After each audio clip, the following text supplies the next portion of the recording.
Hi there, this is Abel James with FatBurningMan.com, and thanks so much for listening. So today we're going to do something a little bit different. I'm going to tell you a story. I'm going to tell you a real-life case study in the flesh of how to eat paleo at the airport. So if you're leaving your paleo fridge and meat freezer for a few days, don't freak out. Despite the fact that you're surrounded by sweet and sticky smells of Cinnabon, Panda Express, and even worse, there are actually some pretty decent options for eating paleo at the airport. If you haven't learned already, eating paleo requires improvisation and creativity. So I decided to share my experience traveling to San Francisco to speak at a conference as a case study to help you learn how to navigate the dangerous depths of airport food, with food in quotation marks. Here's the prelude. The last night on the West Coast in Mountain View, California. Cornered into eating nutritionally suspect hotel catering during my conference for the past few days, I decided to check out of my hotel early and pay a visit to an old friend to grab dinner. Ryan, my bearded, kilt-wearing, Viking-like, and paleo-leaning comrade, led me to a new grass-fed burger place called Steakout in Mountain View. As a sharply dressed consultant wheeling luggage next to a 21st century Viking, Ryan and I attract quite a few sideways glances at the burger joint, even before our unconventional order. But if we have one thing in common, it's that we have no shame. Predictably, the young waitress was befuddled when we asked for our burgers with no buns. Fortunately, her coworker recognized Ryan's kilt and told her, "Give them double meat and extra lettuce instead of the bun." I guess wearing a kilt has its benefits.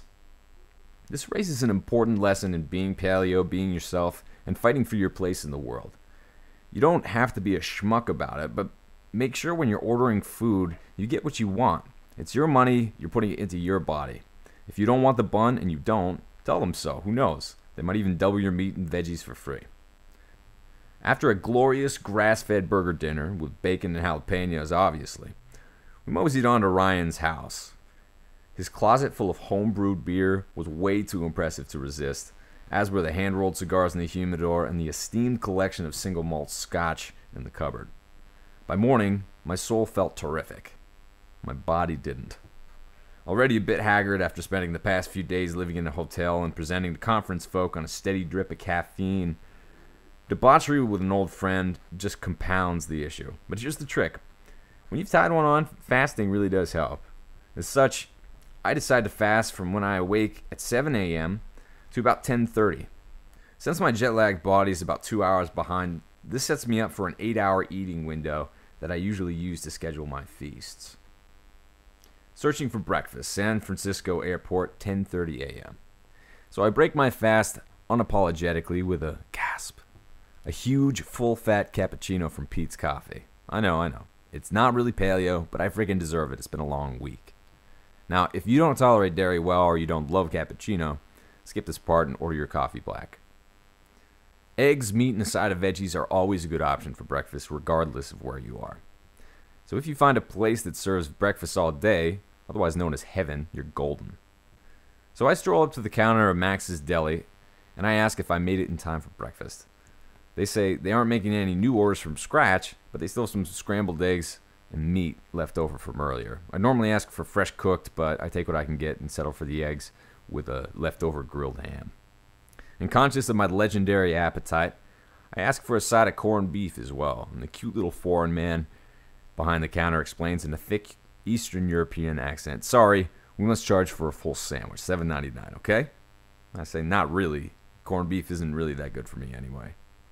So I glance a bit further down the counter, and I see a pot of Mexican chili. Right on. The little man scoops me a cup and shoves a roll in my face, and he shouts happily, "Comes with roll. No thanks." I'm not tempted.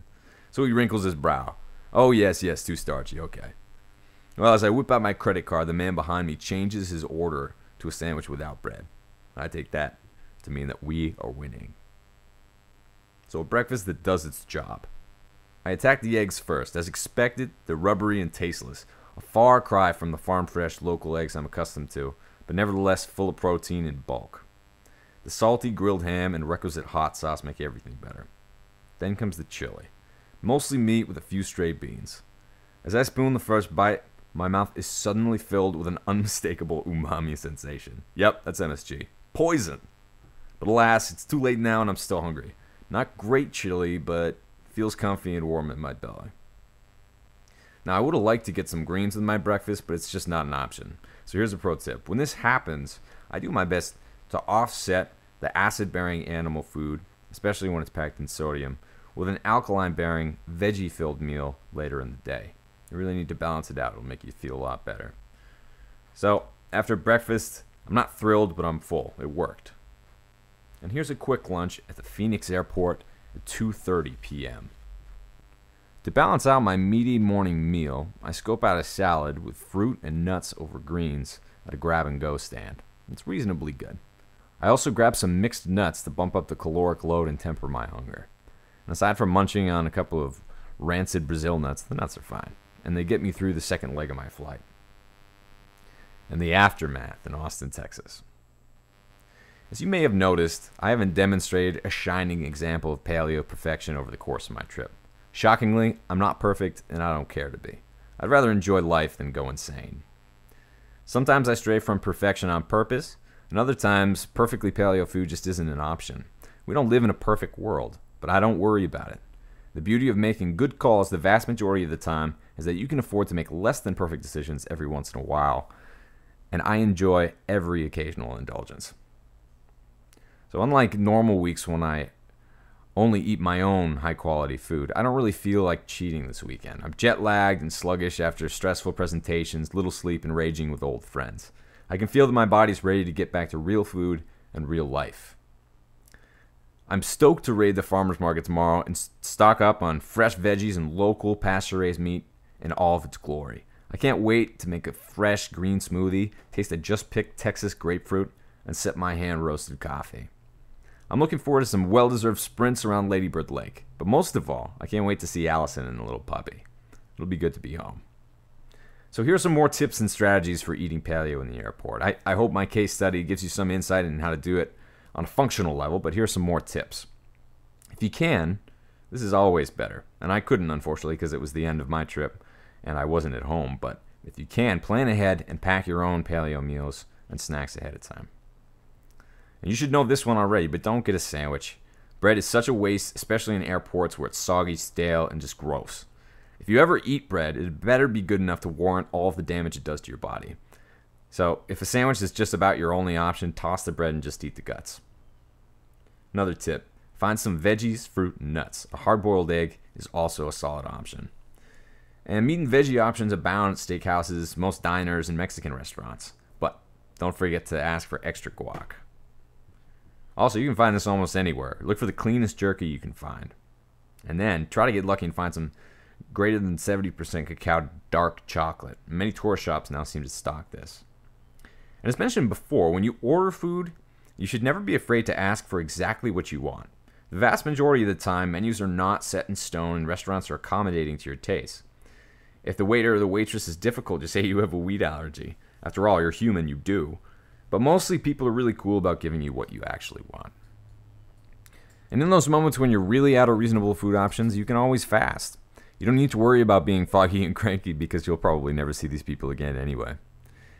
So thanks for listening today. And if you like this format, I think I'll probably be doing it more often. I know I have a lot of fun writing stories about my personal life and bringing paleo to life to some degree. Then give me a shout. I always love hearing from you guys. So stay tuned. I have lots of awesome people coming up on my podcast too. I have Sean Croxton of the Paleo Summit, Rob Wolf of Paleo Solution, John Benson of Pretty Much Everything, and quite a few other people who are slated to be coming on my show. So stay tuned, give me a shout, and I look forward to hearing from you guys and talking to you soon. Cheers.